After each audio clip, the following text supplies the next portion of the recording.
इस वीडियो में मैं ऑफिस 365 के एक नए फॉर्मूला के बारे में बात करूंगा जिसका नाम है सॉर्ट। ये एक फॉर्मूला है और मैं डेटा टैब के अंदर बैठे इस सॉर्ट की बात नहीं कर रहा हूं। ऑल्दो लॉजिक सेम है बट सॉर्ट है बटन फंक्शन और यहां पर मैं बात करूंगा फॉर्मूला फंक्शन की। अब इसमें काफी सारे पैरामीटर्स है और इसलिए मैं चाहता हूं कि मैं आपको स्टेप बाय स्टेप समझाऊं अलग अलग पैरामीटर की अहमियत। पहले मैं अरे और सॉर्ट ऑर्डर की बात करता हूं, उसके बाद में एक एक करके बात करूंगा सॉर्ट इंडेक्स और बाय कॉलम की। तो चलिए स्टार्ट करते हैं। सबसे पहले एक छोटे से डेटा सेट में चले जाते हैं और लिख देते हैं सॉर्ट। इस अरे को चूज करते हैं। जैसा कि मैंने कहा था सॉर्ट इंडेक्स के बारे में मैं अभी नहीं बात करूंगा, इसलिए मैं इसे ब्लैंक छोड़ देता हूं। लेकिन सॉर्ट ऑर्डर यानी कि असेंडिंग है 1 और डिसेंडिंग है -1। तो नंबर के केस में तो आप समझ सकते हो स्मॉलेस्ट टू लार्जेस्ट, अल्फाबेट में समझ सकते हो A to Z। तो मैं चूज करता हूं पहला पैरामीटर यानी कि +1 और ब्रैकेट को कर देता हूं क्लोज, एंटर। अब आप देख रहे होंगे कि अल्फाबेटिकली ये A है, फिर B C D है, उसके बाद F है एंड सो ऑन। तो ये अल्फाबेटिकली रीअरेंज हो चुके हैं।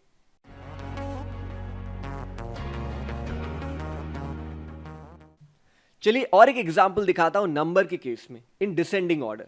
सो इक्वल टू सॉर्ट, इस अरे को किया मैंने चूज, अगले पैरामीटर को जैसे कि मैंने कहा इग्नोर करता हूं, नेक्स्ट सॉर्ट ऑर्डर में कर देता हूं -1 एंड दैट्स इट, एंटर।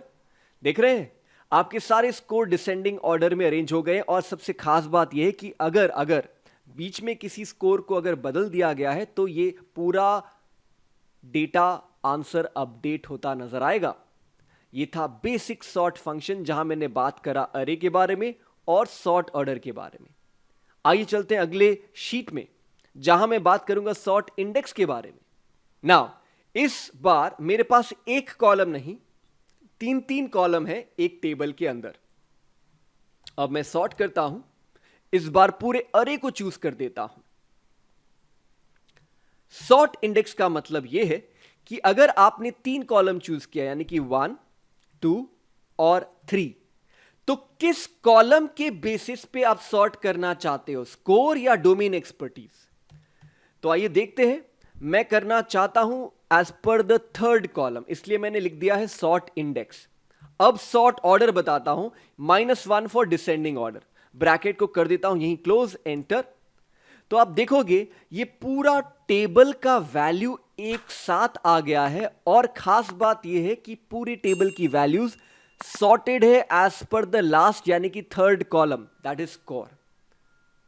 तो सॉर्ट इंडेक्स और कुछ नहीं, जब आप टेबल का इस्तेमाल करते हैं तो कौन से कॉलम के बेसिस पे सॉर्ट किया जाए यह आपको बताना है।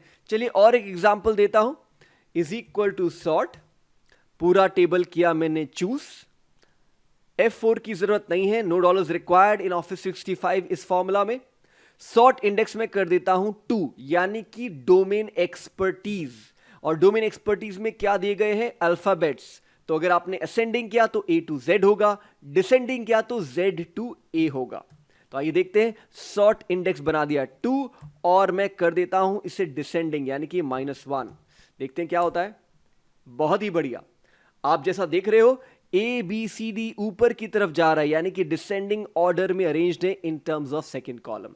तो इस एग्जाम्पल में आपने देखा सॉर्ट इंडेक्स कब इस्तेमाल करते हैं, जब आपके पास टेबल हो और ये डिसाइड करना है कि किस कॉलम के बेसिस पे सॉर्ट करना है। Last, by column. नाउ ये इतना इस्तेमाल नहीं होता है लेकिन फिर भी एक छोटे से एग्जाम्पल के साथ मैं जरूर बताता हूं कि मान लीजिए आपने सॉर्ट किया है इस पूरे टेबल को, राइट, पूरे टेबल को सॉर्ट इंडेक्स आपने कर दिया है 3rd कॉलम के बेसिस पे, सॉर्ट ऑर्डर आपने असेंडिंग किया है और लास्ट पैरामीटर में आपने कुछ भी नहीं चूज किया यानी कि डिफॉल्ट वैल्यू है सॉर्ट बाय रो, जो कि अभी तक आप इस्तेमाल करते आ रहे थे। चलिए मैं फॉल्स को चूज कर ही लेता हूं, ऑल्दो ये डिफॉल्ट वैल्यू है, एंटर। तो आप देख रहे होंगे कि सॉर्ट इंडेक्स 3 का मतलब क्या है, ये लास्ट वाला कॉलम, इसके बेसिस पे एक ऑर्डर में यानी कि असेंडिंग ऑर्डर में अरेंज हुआ है। लेकिन अभी मैं और एक एग्जांपल दिखाता हूं जहां सॉर्ट बाय कॉलम का इस्तेमाल करूंगा।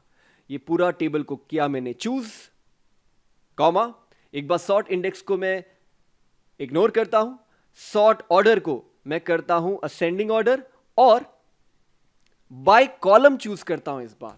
इसका मतलब क्या है देखते हैं, एंटर।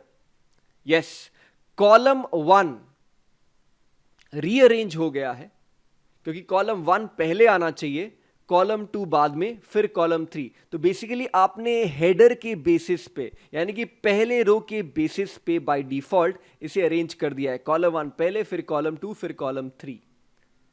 अगर मैंने यहां पे लिख दिया होता कॉलम 0 तो देखते हैं क्या होता है। यस, देख रहे हैं, कॉलम 0, कॉलम 1, कॉलम 2।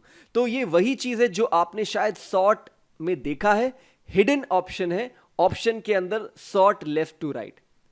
तो ये सॉर्ट लेफ्ट टू राइट थोड़ा एडवांस्ड ऑप्शन है, इससे मैंने अलग से वीडियो में कैप्चर किया है जहां मैंने सॉर्ट डिस्कस किया है, हॉरिजॉन्टल सॉर्टिंग।